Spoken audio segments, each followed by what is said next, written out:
ከሊቢያ ደቡብ አፍሪካና የመን ወደ ኢትዮጵያ የሚመለሱ ዜጎች በተሳሳቱ የስልክ ቁጥሮች እንዳይጭበረበሩ ሚኒስትሩ አሳሰበ። በሊቢያ ደቡብ አፍሪካና የመን የሚገኙ ዜጎች ወደ አገር ቤት ለመመለስ በሚደረገው ጥረት የተሳሳቱ ስልኮች በማህበራዊ ድረገጾች እየተሰራጩ በመሆኑ ተመላሽ ዜጎች ጥንቃቄ እንዲያደርጉ የውጭ ጉዳይ ሚኒስቴር አሳሰበ።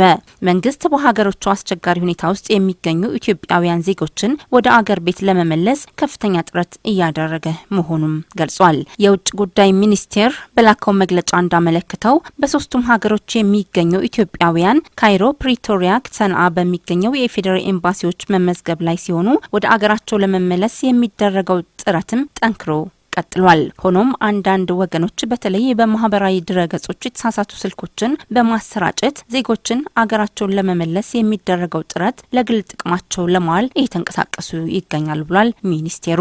ስለሆነም ተመላሽ ዜጎችን እየመዘገቡና የመለሱን ስራ በማከናወን ላይ ያሉት እነዚህ ሶስት አገሮች የሚገኙ የፌዴራል ኤምባሲዎች ትክክለኛ ስልኮች የሚከተሉት መሆኑን አውቀው ዜጎች ለህገወጥ ግለሰቦች እንዳይጋለጡና ጥንቃቄ እንዲያደርጉም አሳስቧል። ሊቢያ ለሚገኙ ዜጎች ካይሮ የሚገኘው የኢፌድሪ ኤምባሲ ስልክ ቁጥር 00201 1417 52 266 ወይም ደግሞ 00201 15 55 97 871 ደቡብ አፍሪካ ለሚገኙ ዜጎች ፕሪቶሪያ የሚገኘው የኢፌድሪ ኤምባሲዎች ስልክ ቁጥር 00277 44 56 51 73 አሊያም ደግሞ 00278 29 06 52 24 የመን ለሚገኙ ዜጎች ሰንዓ የሚገኙ የኢፌድሪ ኤምባሲዎች ስልክ ቁጥር 00967 73